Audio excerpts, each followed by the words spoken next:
Thanks, Joe and Channel here over at SubStars are now over at Odyssey. Thanks everyone over there. That is Odyssey's doing pretty well. So Sweet Baby employees amidst goals burning the game industry to the ground by John Trent. Here's the thing. I hope they do. Because if we're this far along that these people are in the industry and there's no shortage of these kind of idiots, then it's beyond redemption. It's already this is hit triage and it can't be saved. It needs to be destroyed because any company that hires parasites like this deserve the infection that they're seeing the results of right now. And it's not just it's games and obviously comics. If you're familiar with Comicsgate and movies, anything that they are able to touch, they will absolutely destroy it. But it takes time for the effects to show up. The cause and effects, it can be a few years removed from themselves. But the game stuff seems to be happening faster and faster. Maybe because comparing Hollywood movies and streaming shows to people who are playing games, the games audience is more has their finger on the pulse of this, is reading social media to see what's going on. Probably because the buy-in point for games is much more than a streaming monthly subscription or something like that. And they're also the gamers are less politically correct, even if they're vaguely on the left wing. They're more likely to call something as they see it. So all you have to do is spread the message on the companies that these vermin work for and just boycott those companies. Make the concept of woke games such a cancer that anyone involved becomes an absolute pariah. Woke is Bolshevik evil. It's great if these commie kids, if they like diverse, feminist, gay stuff and rainbow flags and everything, they can pay for it all they want, but obviously you don't have to. So this useful idiot, he babbles all the same Frankfurt School talking points, but it can all be ignored. And what was that interview with Black Girl Gamers, I think, was on YouTube, and they said the word marginalized like over a dozen times. And I would love to turn around and go, oh yeah, actually we identify the people of light. We feel marginalized and oppressed and disenfranchised and othered. We're feeling very very marginalized right now, and just to the point of being obsequious, obnoxious. Just put it back in their face where you say it like a dozen times, and they look at you like, oh, but we feel we're marginalized and oppressed. And then it's just a back and forth of, but you're not. And then you go look at them, you go, but you're not either, because you have the freedom to say this kind of nonsense. But I mean, all that is kind of neither here nor there, because you're not going to get the opportunity to talk to these people. But the thing is, you don't have to pay them. You don't have to support their games or go watch Hollywood movies. And with the Hollywood and streaming, that you're finally kind of seeing people look at Hollywood and it's, like I said, the intermittent chicken experiment. You look at it and you're like, oh, if it's really all bad, then there's no point in paying Disney Plus $20 a month. I guess people subscribe to a lot of that stuff probably for the old catalog, which is why the Acolyte type of shows and the Marvel stuff don't get renewed for a second season. Anyway, so he's all this stuff, the stuff he's talking about, yeah, that Sweet Baby in Flames works pretty well, is he's criticizing non-woke movies. I think he mentions some Quentin Tarantino for like 10 minutes. The problem is those non-woke movies that he's against sold well, and he only wants pro-black movies that spread, in his own words, anti-whiteism. The reason he can be ignored is because Hollywood has been making blonde man bad movies forever, really. We're talking about like for 70 years. It's just that they've gotten more and more obvious about it. And follow me here, they're not taking the audience with them. They're not profitable. They're losing way too much money. The movies are obviously bombing left and right, and now it's finally hit the video game industry, and the video games cost every bit as much as movies, if not even more. Conquered was a monster loss. It was a like allegedly $400 million. And first I found that hard to believe, but the more I looked into it, it's possible because games really are that expensive. But not just because it lost so much money, but because allegedly they were planning to build a universe around it, like they thought it would be their Star Wars or Star Trek or something. As far as I'm concerned, as far as we're concerned, we look at all this stuff, and they need all these companies, Sony and whoever, from Hollywood to video games to well, it's the comics, but usually the comics are owned by parent companies as well that are the same ones that own Hollywood.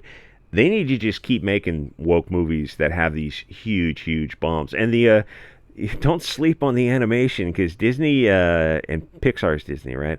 A bunch of other animation companies have been making movies, and they cost as much as movies themselves, like $200 million movies.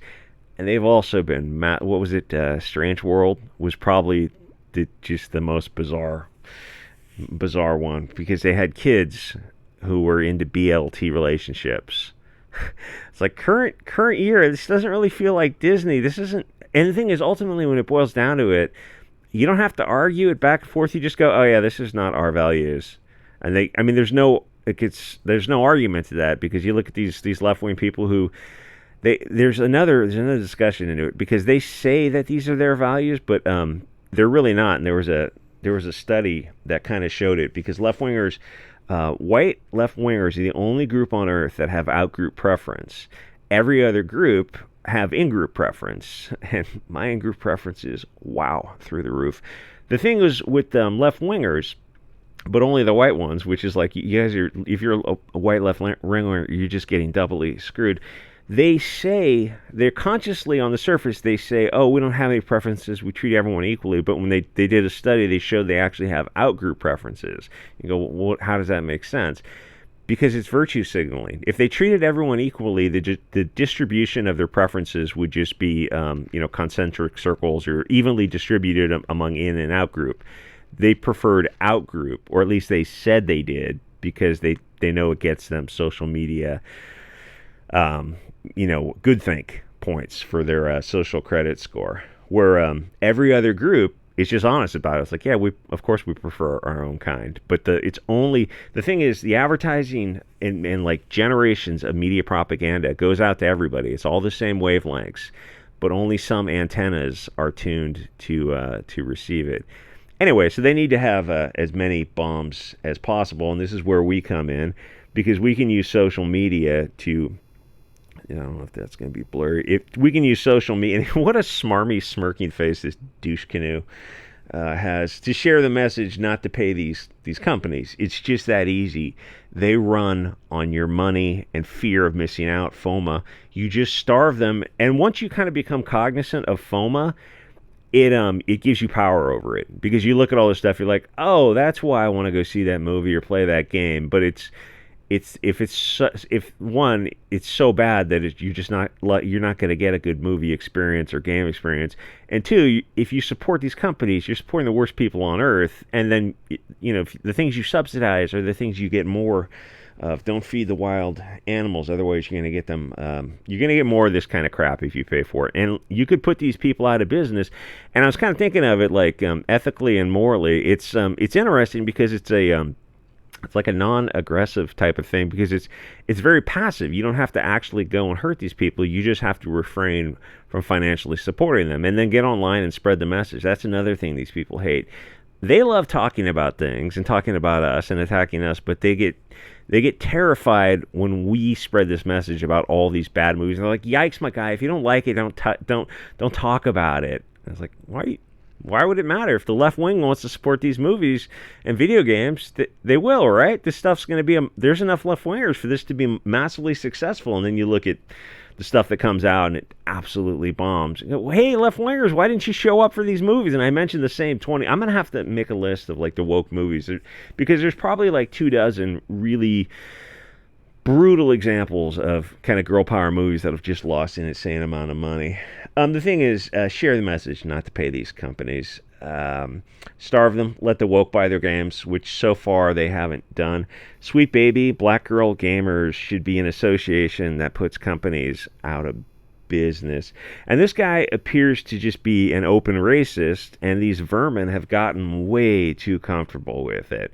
And he mentions Blazing Saddles, which I thought was pretty funny, because I also mentioned it to point out how anti-white it is after you put on the They Live sunglasses, which is that They Live is so good that I watch that movie every year. And there's I'm going to make a list for the Odyssey videos. There's a whole list of like movies from Footloose to Blazing Saddles to Falling Down to Pulp Fiction to Fight Club that before you get the rabbit hole spelunking, you think they're one way, and then you see them, you're like, oh, that's the message of the movies.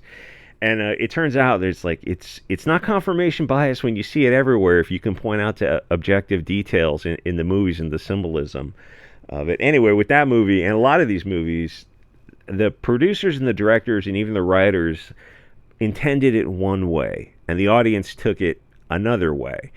The thing is, a lot of these movies are not laughing with you, they're laughing at you, which this racist idiot here thought was great, that the jokes were anti-white. But I wonder what he would say if you made a more balanced film that was only anti-black or also anti-black. And the other thing I was thinking of is the Scary Movie franchise, which they made 4 movies.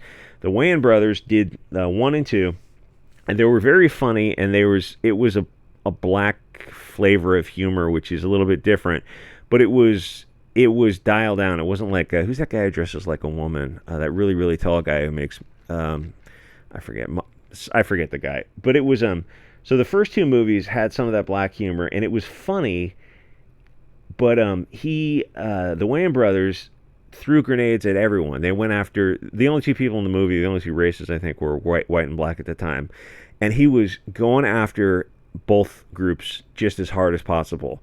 And he did stuff in that movie, like the anti-white stuff was just totally fine, but the anti-black stuff would be absolutely haram these days. You've probably seen the movies. And then 3 and 4, I think they sold it to another company, and those movies were also very good, but they weren't doing that kind of humor. They were mostly doing parodies about other movies. But I mean, they're all 4 good movies. It was just like that. Those kind of Wayans brothers, they knew how to walk a line by they went after the one white guy brutally, but then they went after their own tribe as well. And it's like, yeah, that's how good humor is supposed to be done. And an SJW or this idiot, whatever his name is, would look at those movies and go, and like he would openly and honestly say, like, oh yeah, the anti-white stuff is fine, but all the other stuff is not allowed. And you go, but those movies aren't going to sell if you have these. But to them, they're fine with movies not selling. They're fine with like comedy to the left wing. I've been saying this for years. They can't have it. They can't allow it because it's that court jester pointing out kind of flaws in the matrix to allow pressure to tell the king that there are problems that need to be addressed before the pressure builds up. Anyway, the thing is, it's important to point out to people who I refer to kind of as normies, who kind of have their head in the sand a little bit, people who haven't been paying attention, that these people, they flat out hate you based on your race. I mean, how much clearer can I be? They've been the problem the whole time. We're awesome. We're not the problem. And if you look at our behavior versus people like this's behavior, is that proper English? Probably not. We're not the problem. And it's like you just have this politically correct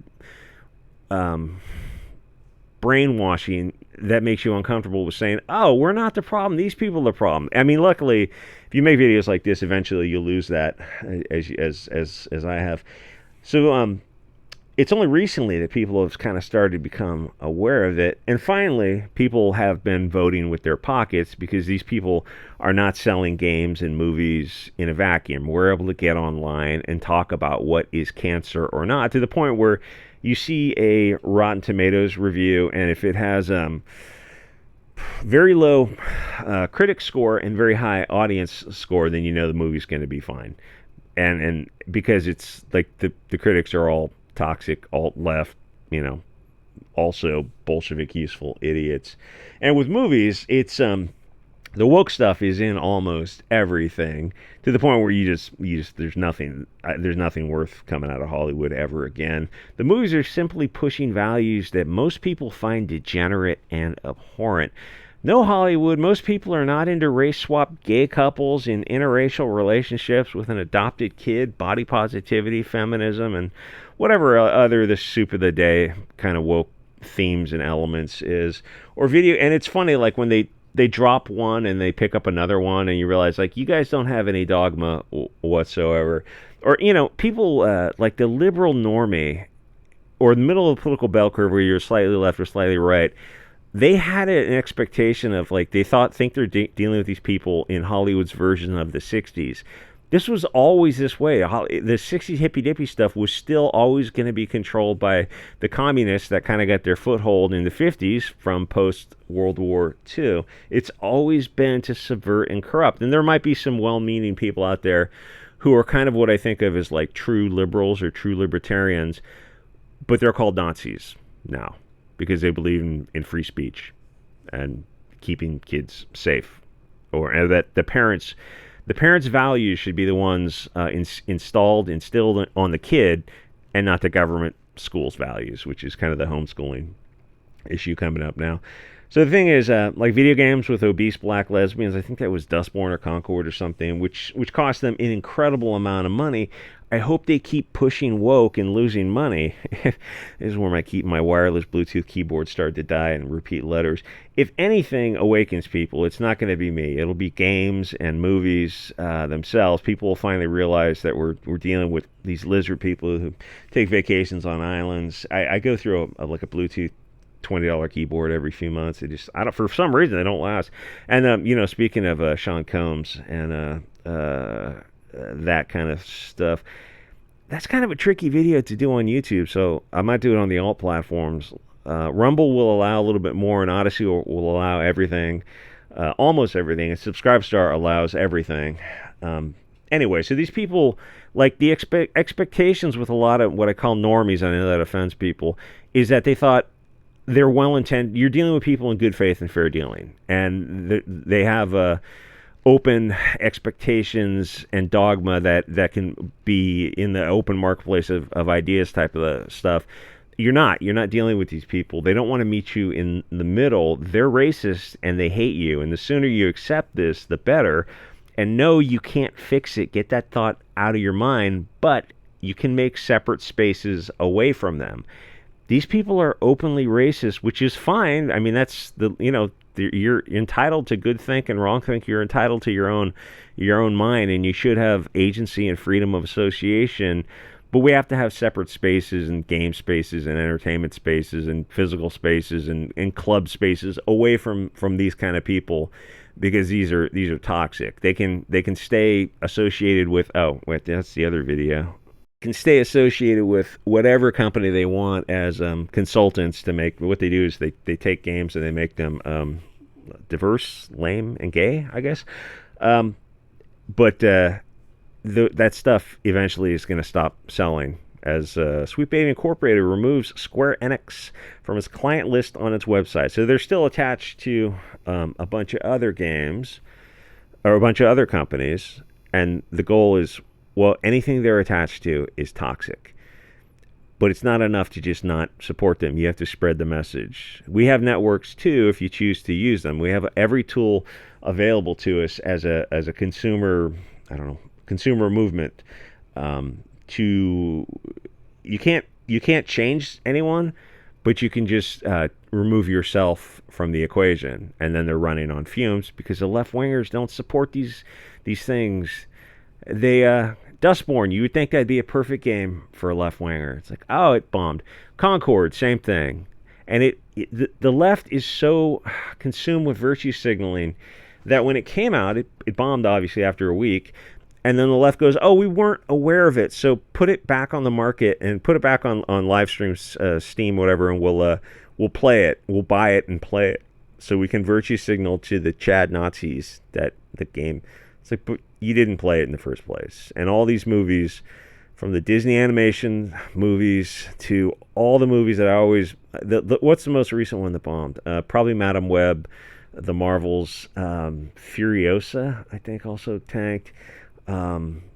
It seems like it's almost all of them that are just underperforming or outright bombing, or what was the one with the Little Mermaid that took like a year to almost break even. It's like, well, how come you guys aren't supporting this stuff? And like, they don't have an answer to that, because yeah, I can understand if you don't support one movie, you're watching your whatever that night or that week, but it's like, you supported Barbie and that made $1.5 billion, but you don't support all these other girl power movies. Literally, The Terminator. I got on that because I just saw it. I saw 1 and 2 and 3 again over the past couple nights. But Like that's a all girl power movie, and I think there's a little Mexican kid in there somewhere. How come you guys didn't? Oh, well, chicks aren't into action adventure movies, so why'd they make the movie then? Who are they making it for? It's a great question. Anyway, like, comment, subscribe. Join me over on SubScribestar for the other sorts of videos, and I'll see you all next episode.